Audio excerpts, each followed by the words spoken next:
Hello बच्चों, आप सभी का स्वागत है हमारे यूट्यूब चैनल 19th। तो जैसा कि हम लोग स्टार्ट कर लिए हैं कि जीव जनन कैसे करते हैं। तो इसके पीछे की जितनी भी टॉपिक है वो हमारी खत्म। तो जो भी बच्चे, मैं पहले बता दूं, जो पीछे की कोई भी टॉपिक आपकी छूटी हुई है, आप नहीं पढ़े हो, तो आप जाके पीछे का वीडियो देख लो। ठीक। आज की क्लास में हम करने वाले हैं परागण की बात। परागण यानी कि पॉलिनेशन। ये पौधों में निषेचन का एक माध्यम होता है। जंतु में निषेचन का एक माध्यम नहीं होता, लेकिन जब तक किसी भी पौधे में परागण की क्रिया नहीं होगी तब तक ये निषेचन नहीं कर सकता, यानी कि एक नए प्लांट की, एक बीज की, एक फल का निर्माण नहीं हो सकता, या उसमें निषेचन की क्रिया नहीं हो सकती। तो पौधों में निषेचन करने के लिए परागण ही बहुत ज्यादा जरूरी है। सभी बच्चे लिंक को शेयर कर दीजिए ताकि जितने बच्चे नहीं आए हैं वो भी आ जाएं। ठीक है, क्योंकि संख्या बढ़ानी है आपने। तो सभी हेडिंग डालोगी परागण ना, परागण। परागण को इंग्लिश में आप क्या कहते हो? पॉलिनेशन। ठीक है, परागण को इंग्लिश में क्या बोलते हो? पॉलिनेशन। सबसे पहले हेडिंग क्या डालोगे? परागण ना, परागण।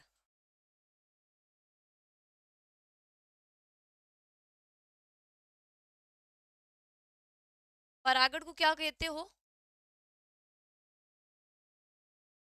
पॉलिनेशन। पॉलिनेशन। ठीक। ये परागण होता क्या है? देखो, परागकणों के परागकोश से, है ना, परागकणों के परागकोश से वर्तिकाग्र तक ना, परागकणों के या परागकणों का परागकोश से वर्तिकाग्र पे पहुंचने की जो क्रिया होती है उसको हम क्या कहते हैं? परागण कहते हैं। ठीक। तो परागकोश के, ठीक है, परागकणों के परागकोश से डिफिनेशन क्या लिखोगे?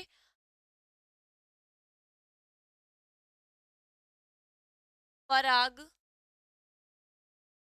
कणों, ठीक है, पराग कणों को क्या कहते हैं? पोलन ग्रेन कहते हैं। पराग कणों के,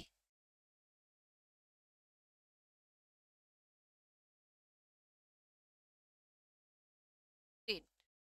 ठीक। पराग कणों के पराग कोश से, पराग को, पराग कोश को एंथर बोलते हैं। ये छोटी छोटी बातें आपको पता। ठीक। पराग कणों के पराग कोश की, है ना, पराग कोश से वर्तिकाग्र पे, कहाँ पे? पराग कोश से वर्तिकाग्र, वर्ति के वर्तिकाग्र। काग्र को क्या बोलते हैं? स्टिग्मा कहते हैं। क्या कहते हैं? स्टिग्मा।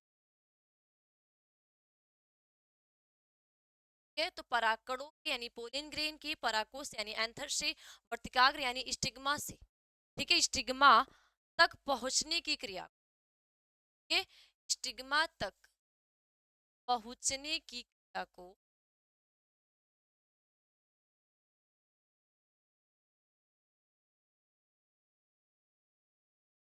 क्रिया को परागण कहते, परागण यानी पोलिन, पॉलिनेशन कहते। ये एक नंबर की डिफिनेशन आपसे पूछी जाती है कि परागण की डिफिनेशन बताओ। तो पराग कणों के परागकोश से वर्तिकाग्र तक पहुंचने की क्रिया को हम क्या कहते हैं? परागण कहते हैं। और परागण जो होगा, है ना, ये परागण जो हो, आगे क्या लिखोगे? परागण,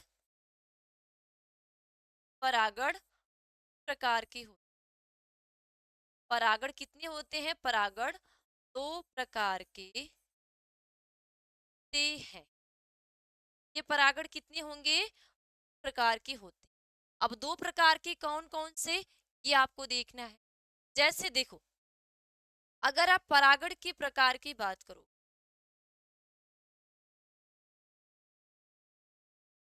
परागण ये कितने प्रकार के? एक को हम कहते हैं स्वपरागण, अपरागण। स्वपरागण को इंग्लिश में कहते हैं सेल्फ पॉलिनेशन। दूसरा है परपरागण। ठीक है, एक स्वपरागण पॉलिनेशन की क्रिया है। ये जो पॉलिनेशन की क्या है, ये कितने प्रकार की होती है? 2 प्रकार की। पहला है सेल्फ पॉलिनेशन, सेल्फ पॉलिनेशन, ठीक। पहला क्या है? Self pollination. दूसरा को क्या बोलेंगे? क्रॉस पॉलिनेशन, क्रॉस पॉलिनेशन, है ना। एक सेल्फ पॉलिनेशन, दूसरा क्या है? क्रॉस पॉलिनेशन, ठीक। तो परागण की जो क्रिया, सॉरी, परागण की जो क्रिया होती है उसको हम कहते हैं स्वपरागण और परपरागण। अब स्वपरागण को हम स्वयुग्मन भी कहते हैं, है ना। स्वपरागण को हम क्या कहते हैं? स्वयुग्मन। इसको आप क्या कह सकते हो? स्वयुग्मन को इसमें बोला जाता है आटो, ठीक है, आटोगे। परपरागण, है ना।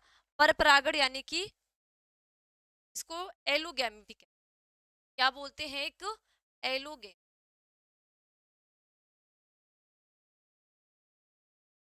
ठीक। तो ये हो गए परागण के प्रकार, यानी कि परागण जो होती है प्रकार के होते हैं, एक स्वपरागण और एक परपरागण। स्वपरागण को हम इसमें कहते हैं सेल्फ पॉलिनेशन, और परपरागण को क्रॉस पॉलिनेशन, ठीक। स्वपरागण को ऑटोगैमी भी, इसको हम एलोगैमी भी, ठीक है, ठीक। अब इसकी एक एक की जब आपको डिफिनेशन लिखनी हो, स्वपरागण में सबसे पहले हम बात किसकी करेंगे? स्वपरागण की।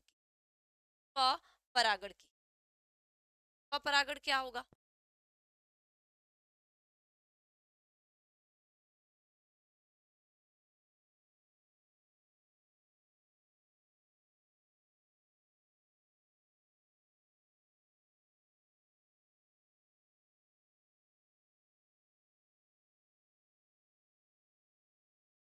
देखो, स्वपरागण में क्या चीज होती है कि जब स्वपरागण में एक ही, ठीक है, स्वपरागण में पुष्प के परागकण उसी पुष्प के, ठीक है, उसी पुष्प अथवा उसी पौधे के दूसरे पुष्प पर क्या होते हैं? वर्तिकाग्र पे पहुंचते हैं।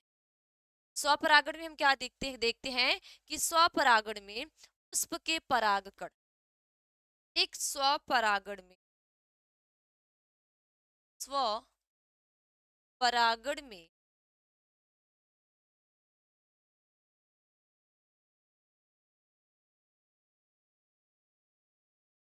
पुष्प के परागकण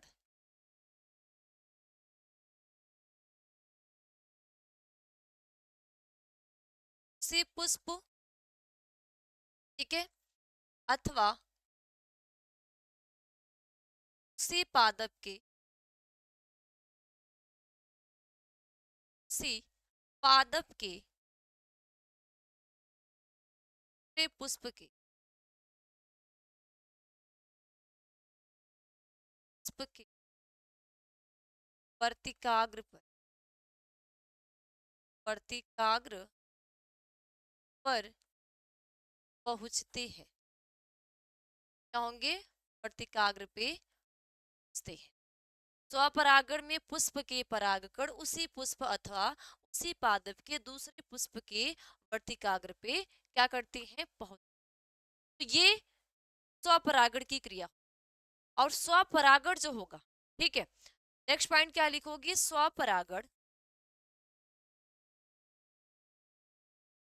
स्वपरागण एक लिंगी पुष्प,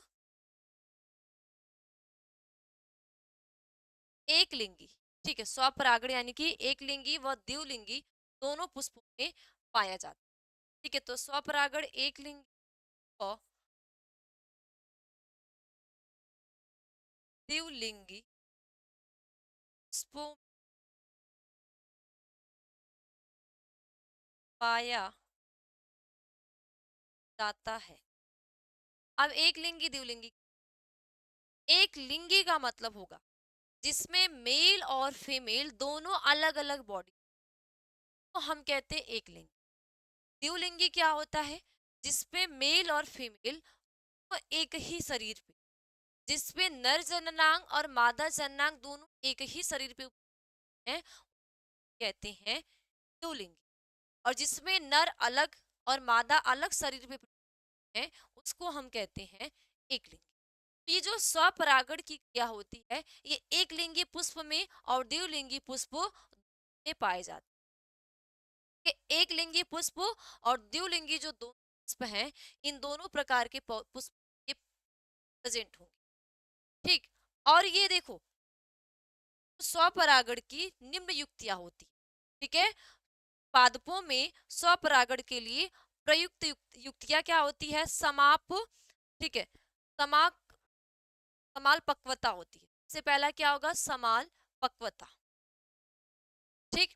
तो इनमें जो युक्तियां होती है स्वपरागण की, के स्वपरागण की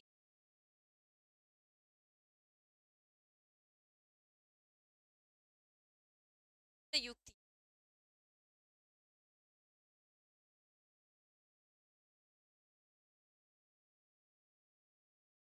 पहला क्या है?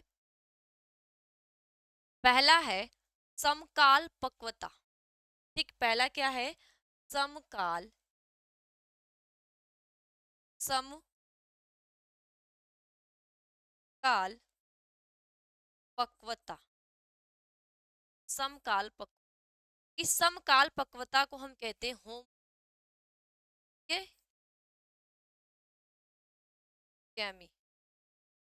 इस होमोगैमी में क्या होता है? इसमें पुष्प का नर और मादा जनना समकाल पक्वता में, ठीक है, समकाल पक्वता में क्या होगा? इन पादपों में, है ना, क्या लिखोगे कि नर तथा मादा, ठीक है, समकाल पक्वता में नर तथा मादा जननांग दोनों क्या हो सकते हैं? होते हैं एक साथ परिपक्व हो। ठीक।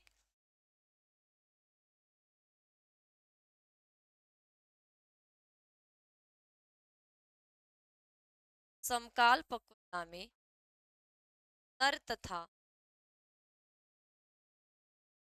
मादा जननांग, है ना, नर तथा मादा जननांग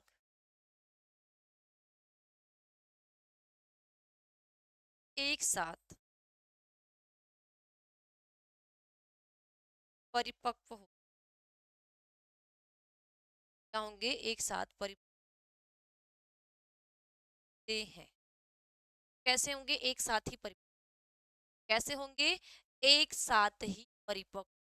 इसमें समकाल पक्व। दूसरी कंडीशन क्या होती है? दूसरी होती है निमिलिता। क्या होगी? निमिलिता होता है या तो अनून मिलिता बोलते हैं। ठीक। दूसरा क्या होगी? निमि,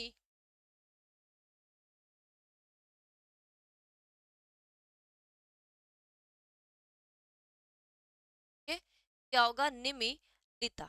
और दूसरी कंडीशन क्या होगी? अनून। ठीक है। दूसरी क्या होगी? अनून।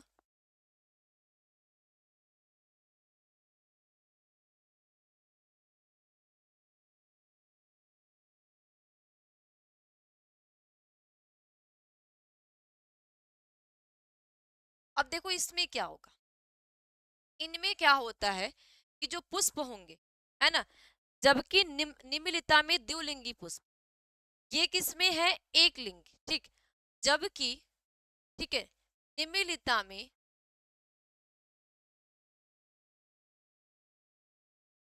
द्विलिंगी,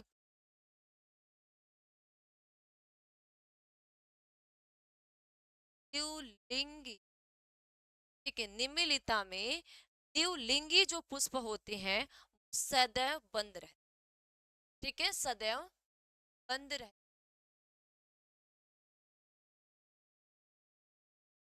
सदैव बंद रहते। क्या होंगे? ये हमेशा ही बंद रहते। इसमें में बंद रहेंगे हमेशा निम्नलिता में। और समकाल पक्वता में क्या होगा? नर और मादा दोनों जनांग जो होते हैं वो एक साथ परिपक्व, एक में एक साथ परिपक्व होंगे और एक में बंद रहते। ठीक है, एक में एक साथ परिपक्व और एक में बंद। जैसे खट्टी बूटी हो गया, एग्जाम्पल क्या रखोगे? खट्टी बूटी,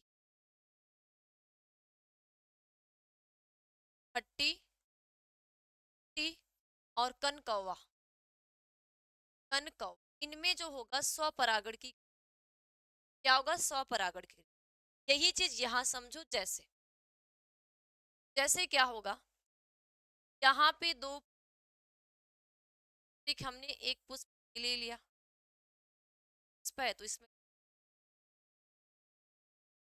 क्या है, लीप, लीप के साथ साथ ये पुष्प फ्लावर भी, ये फ्लावर हो, ठीक, और इसी में दूसरा भी फ्लावर,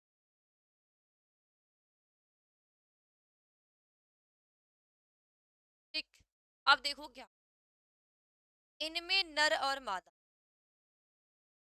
ये जो स्वपरागण है, स्वपरागण की जो क्रिया होगी वो नर में, ठीक है, एक लिंगी पुष्प दो। अब देखो कैसे होगी, यहाँ पे मान लो इसका नर है, ये पुंकेसर वाला भाग है, और इसी पुंकेसर पे क्या है, मादा वाला भाग, जयांग उपस्थित है। इसी तरह यहाँ पे भी जयांग है, और जयांग के साथ साथ ये सरभाग, ठीक है। स्वपरागण में दो कंडीशन, एक होता है स्वयुग्मन और दूसरा होता है सजात पुष्प। इनमें दो कंडीशन पाई जाएगी, एक स्वयुग्मन होगा, दूसरा सजात पुष्प। स्वयुग्मन कैसे होगा और कहाँ होगा, देखो, जब क्या होगा, है ना, जब वो ये परागकण, है ना, इनमें से परागकण से पुष्प के वर्तिकाग्र पे आगे, एक ही पुष्प है, इसी पुष्प का पुंकेसर से, ठीक है, इसी पुष्प के पुंकेसर से जब इसी पुष्प के स्त्री केसर पे जब परागकण आ जाएगा, इस क्रिया को हम कहेंगे स्व, क्योंकि यहाँ पे किसी भी पुष्प की जरूरत नहीं, यहाँ पे किसी अदर दूसरे पुष्प की जरूरत नहीं है, तो ये क्रिया क्या कहलाएगी, स्वयुग्मन के, ठीक है। अब दूसरी कंडीशन क्या होगी, जब यहां से, है ना, जब यहां से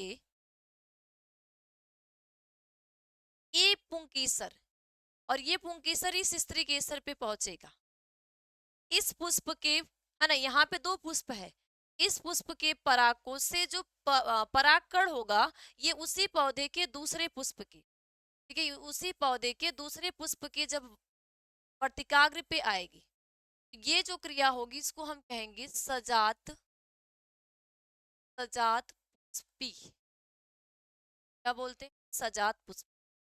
समझ में आ गई, क्या बोला जाता है, सजात पुष्पी, क्या बोलोगे, सजात पुष्पी की क्रिया कहते हैं, ठीक। तो ये हो गई स्वपरागण।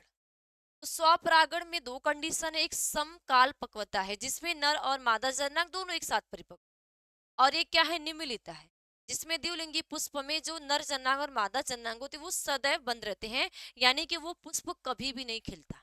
एग्जाम्पल क्या है, जैसे कनकौवा हो गया ना, खट्टी बोटी हो, ये कुछ ऐसे फ्लावर होते हैं जो ये कभी भी नहीं। अब दूसरा एक पर परागण की टॉपिक से, है ना, दूसरा क्या है, पर परागण। मानो यहाँ पे भी हमने एक पौधा ले लिया, ये पौधा है, इसका क्या है, लीव, अब इसमें क्या होगी, फ्लावर लगी है, ये इसका फ्लावर, अब यहाँ पे ये इसका पुंकेसर भाग, एक पुंकेसर है, और यहीं पे इसका क्या प्रेजेंट है, स्त्री केसर,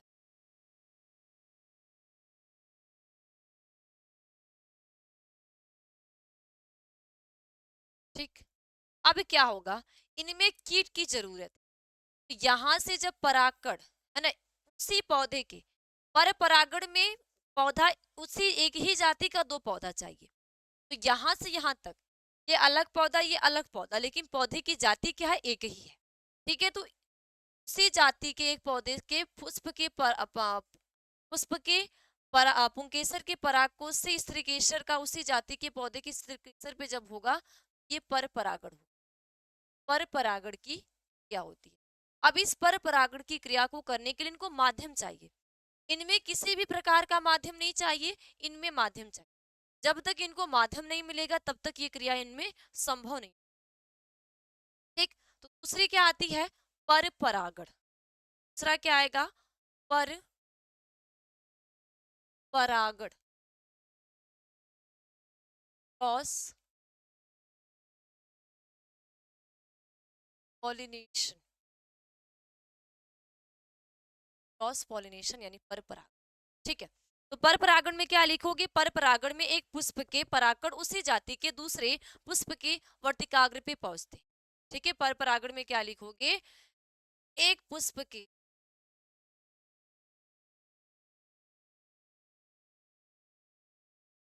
परागकण उसी जाति के,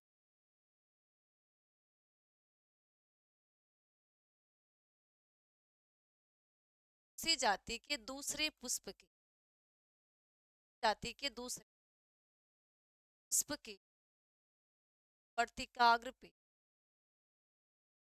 वर्तिकाग्र पे जितने क्या करेंगे? वर्तिकाग्र पे पहुंचते हैं। तो ये क्रिया हमारी क्या कहलाती है? इस क्रिया को पर परागण कहते हैं। ठीक है, पहुंचते हैं, इस क्रिया को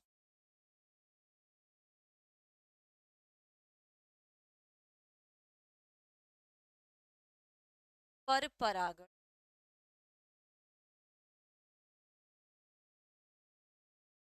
कहते हैं। इस क्रिया को हम क्या कहेंगे? पर परागण। यानी पर परागण में क्रॉस पॉलिनेशन में क्या होगा? एक ही पुष्प से परागकण उसी जाति के दूसरे पुष्प के वर्तिकाग्र पे पहुंचते हैं। इस क्रिया को हम क्या कहते हैं? पर परागण कहते हैं। ठीक है, क्या बोलेंगे? पर परागण कहते हैं। तो पर परागण को जो दूसरे पुष्पों के पहुंचने के लिए, है ना, इस क्रिया में पर परागण को किसी दूसरे पुष्प में पहुंचने के लिए क्या चाहिए? साधन की आवश्यकता चाहो। ठीक है, इनको दूसरे पुष्प में या इनके निम्न कारक होते, एक पुष्प से दूसरे जाने के लिए ये क्या होते हैं? निम्न कारक पाए। कारक क्या होगा? क्या हम पर परागण की युक्तिया की बात, पर परागण की, पर परागण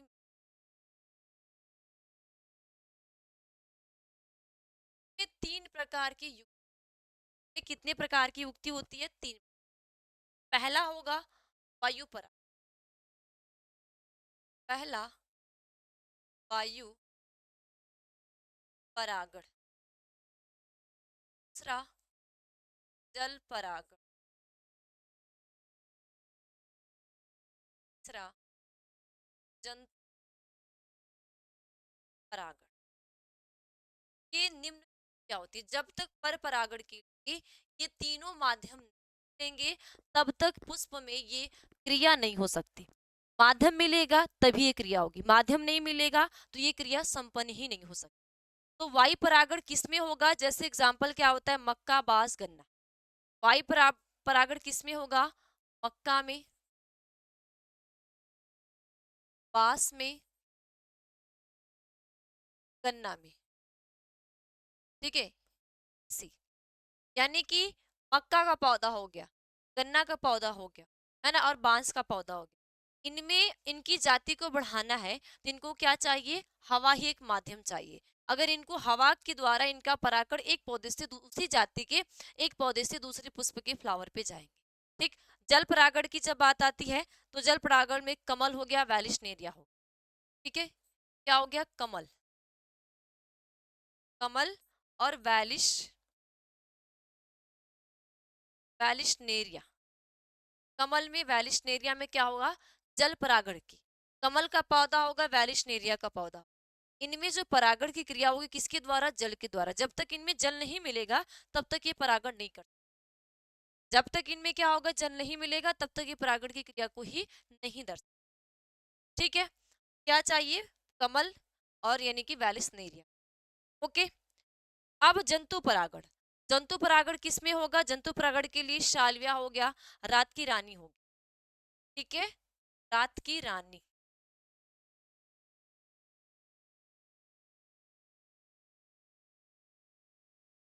और एक होगा सैल्विया। इन दोनों में क्या चाहिए? जंतु को चाहिए। ये जब तक इन पौधों में जंतु नहीं मिलेगा तब तक ये क्रिया होगी, इस क्रिया को वो, तो पर परागण और स्वपरागण में लाभ और हानि पूछा जाता है कि पर परागण की क्या लाभ है और स्वपरागण के क्या लाभ है। पर परागण से क्या हानियां है, स्वपरागण से क्या। ये सारी हानियां पूछी जाती।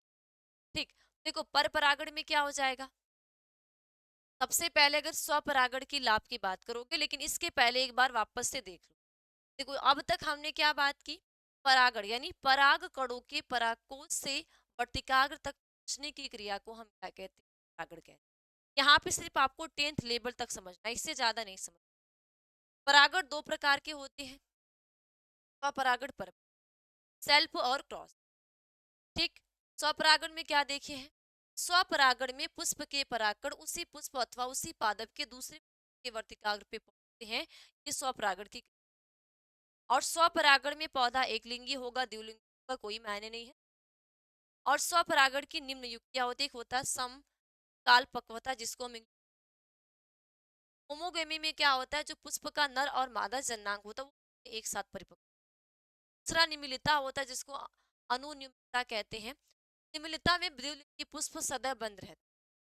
इनका जो द्विलिंगी पुष्प में नर और मादा होंगे, है ना, ये जो नर और मादा होंगे ये दोनों बंद रहते हैं, यानी कि ये कभी नहीं, ये क्या होते हैं, सदैव बंद रहते हैं। और ये कभी नहीं, कभी भी नहीं, कभी नहीं खिलते हैं, है ना। जैसे हमें गुलाब हो गया, सूरजमुखी हो गया, ये खिलते हैं, ये कभी नहीं।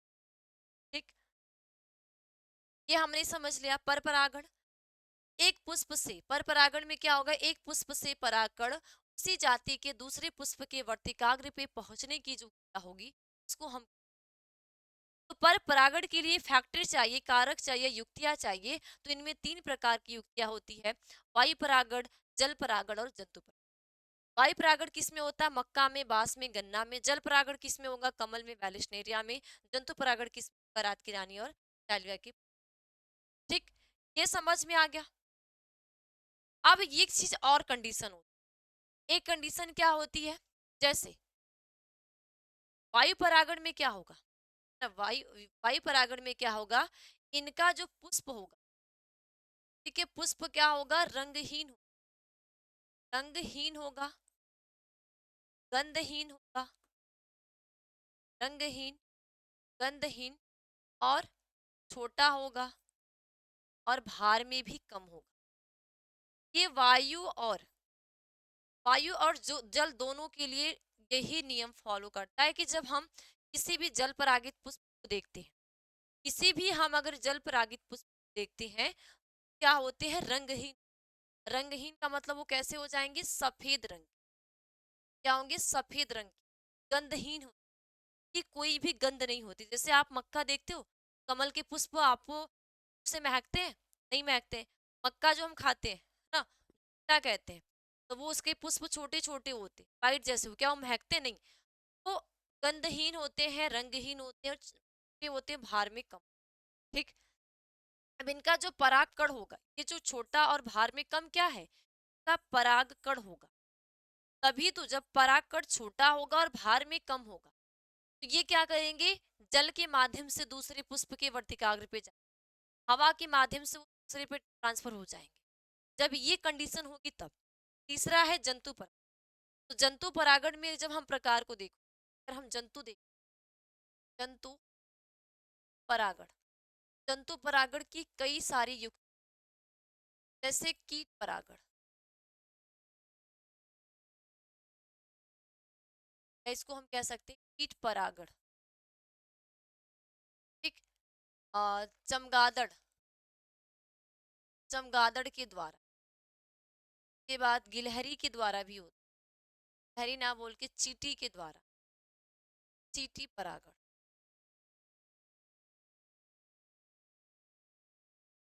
परागण कई सारी कंडीशंस होती हैं। जब हम कीट परागण देखते हैं, तो जितने भी कीट परागित पुष्प होते है ना, कीट परागित जो रंगीन होते, क्या होंगे, रंगीन होते, गंध युक्त हो, यानी उसमें गंध पाई जाती है, का जो पूरन ग्रेन होगा, पूरन ग्रेन जो होगा, ये साइज में बड़ा होगा, भार में भी ज्यादा होगा। और जितने भी कीट परागित पुष्प होते हैं, इनका जो दल होते, रंग बिरंगी होती, क्या होते हैं, रंग बिरंगे। क्योंकि स्टार्टिंग में जब हमने पुष्प की बात की थी दल वाले भाग, तो दल भाग का काम क्या था, पुष्पों को, है ना, अपनी ओर कीटों को आकर्षित करने का कार्य। तो जिसके रंग बिरंगे दल होंगे वो क्या होगा, कीट के द्वारा। गुलाब हो गया, गुड़हल हो गया, सरसों हो गया, ठीक। ये सारे होते हैं आपके परागण की क्या होती है। ओके, तो इससे ज्यादा आपको कुछ भी नहीं पढ़ना, इससे ज्यादा आपको किसी भी टॉपिक पे ध्यान नहीं देने हैं, कि सिर्फ आपसे पूछा जाएगा या तो किसी जल परागित पुष्प का नाम बताओ, या वायु परागित पुष्प का नाम बताओ, परागित पुष्प का नाम बताओ, या परागण का डिफिनेशन बता दो, या परागण कितने प्रकार के होते हैं, या सिर्फ कभी कभी परागण स्वपरागण और पर परागण में इससे ज्यादा कुछ पूछेगा ही नहीं। इससे ज्यादा आपको कुछ भी नहीं पढ़ने। जब आप 12th में जाओगे, 11th में जाओगे, तो यही टॉपिक आपकी थोड़ी सी बड़ी, ठीक है। 10th में हो तो 10th लेवल का ये पढ़ो, जिस हिसाब से आपके एग्जाम में पूछते, ज्यादा पढ़ने की कोशिश करोगे समझ में, ठीक।